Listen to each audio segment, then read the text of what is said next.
অখিল গগৈক এটা ৰাজনৈতিক কিটিপ দিছে চেয়াৰমান আলী আহমেদে।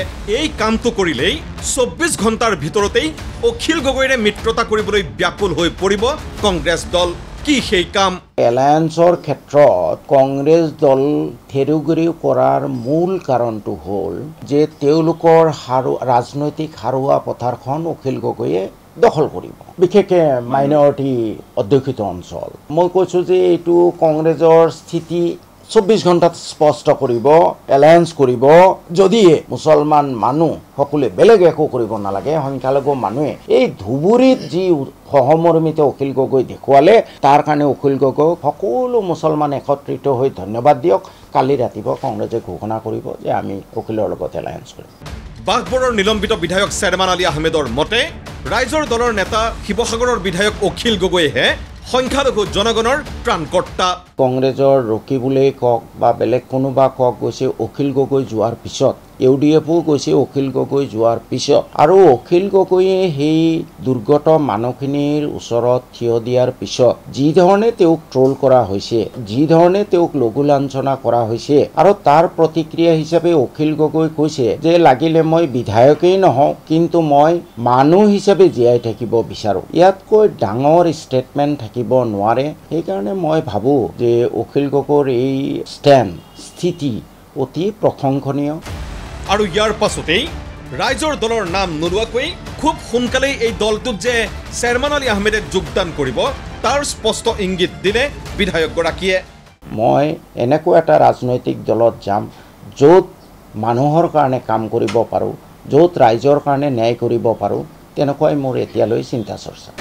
বিগত প্ৰায় 3 বছৰে কংগ্ৰেছক গালি পাৰি ৰাইজৰ দলত যোগদানৰ যুঁজা চলাইছে চেয়াৰমান আলী আহমেদে।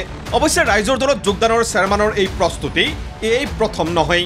ইয়াৰ পূৰ্বেও দিছপুৰত বিৰোধী মিত্ৰজোঁটৰ চৰকাৰ হ'লে ৰাইজৰ দলৰ পৰা অখিল গগৈ আৰু চেয়াৰমান আলী আহমেদ মন্ত্ৰী হ'ব বুলিও কৈ থৈছিল বিধায়কগৰাকীয়ে। অৱশ্যে চেয়াৰমান আলী আহমেদৰ সেই বক্তব্যই উজনিত ৰাইজৰ দলৰ ক্ষতি কৰিব বুলি আশংকা কৰি অখিল গগৈয়ে এক প্ৰকাৰ পিছুৱাই দিছিল চেয়াৰমানৰ যোগদানৰ দিন। কিন্তু যিহেতু এতিয়া নিৰ্বাচন সমাগত, সেয়েহে খুব কম দিনৰ ভিতৰত চেয়াৰমান আলী আহমেদ অখিল গগৈৰ যে সহযাত্ৰী হ'ব তাৰ ইংগিত দিলে চেয়াৰমান আলী আহমেদে। বিজেপি আঁতৰিব লাগে পাৱাৰৰ পৰা, তাৰ কাৰণে হয় বিকল্পটো কংগ্ৰেছেই। কিন্তু কংগ্ৰেছে দ্ব্যৰ্থহীনভাৱে যদি মাইনৰিটি মানুহে ভোট দিয়ে, চৰ্তহীনভাৱে যদি ভোট দিয়ে, তেতিয়াহ'লে কংগ্ৰেছে যোৱা 60 বছৰ কৰি অহা ভুলবোৰেই অন্যায়বোৰেই কৰি থাকিব, তেওঁলোকে ন্যায় নকৰে। সেইকাৰণে কংগ্ৰেছৰ কাৰণে এটা প্ৰেছাৰ গ্ৰুপ থাকিব লাগে। মই ভাবোঁ অখিল গগৈয়ে ধুবুৰীত গৈ এই মানুহখিনিৰ ওচৰত থিয় দি যি মানৱীয় গুণ প্ৰকাশ কৰিছে, মই ভাবোঁ অখিল গগৈৰ ৰাইজৰ দল কংগ্ৰেছৰ কাৰণে এটা প্ৰেছাৰ গ্ৰুপ হ'ব পাৰে। অৱশ্যে ৰাইজৰ দলত যোগদান কৰিলেও দলটোৰ প্ৰতিও বিশেষ চৰ্ত থাকিব চেয়াৰমান আলী আহমেদৰ। বাঘবৰৰ বিধায়কগৰাকীয়ে সংখ্যালঘু জনতাক দিয়া প্ৰতিশ্ৰুতি পূৰণত যদি তেওঁ ৰাইজৰ দলত থাকিও ব্যৰ্থ হয়, তেন্তে অনাগত সময়ত পুনৰ দল সলনি কৰিব বিধায়কগৰাকীয়ে। বহুতে সমালোচনা কৰে তেওঁ দল ত্যাগ কৰে।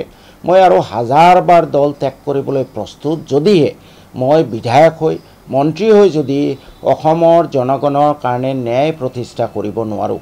যি ৰাজনৈতিক দলতেই মই ৰাইজৰ হকে কাম কৰাৰ কাৰণে বিৰোধিতা পাম বা যি দলত স্পেচ নাপাম, সেই দলেই মই ত্যাগ কৰিম। অৱশ্যে এই মুহূৰ্তলৈকে চেয়াৰমান আলী আহমেদৰ যোগদানৰ সম্ভাৱনাক লৈ কোনো ধৰণৰ মন্তব্য দিয়া নাই শিৱসাগৰৰ বিধায়ক ৰাইজৰ দলৰ নেতা অখিল গগৈয়ে। অৱশ্যে অখিল গগৈয়ে একো নকলেও চেয়াৰমান আলী আহমেদে ইতিমধ্যেই কৈ দিছে ৰাজ্যৰ সংখ্যালঘুৰ বৰ্তমানৰ ত্ৰাণকৰ্তাগৰাকীয়েই হ'ল অখিল গগৈ। ভিডিঅ' জাৰ্নেলিষ্ট দীপাংকৰ বৰাৰ সৈতে ধ্ৰুৱ বৰাৰ ৰিপৰ্ট, ND24।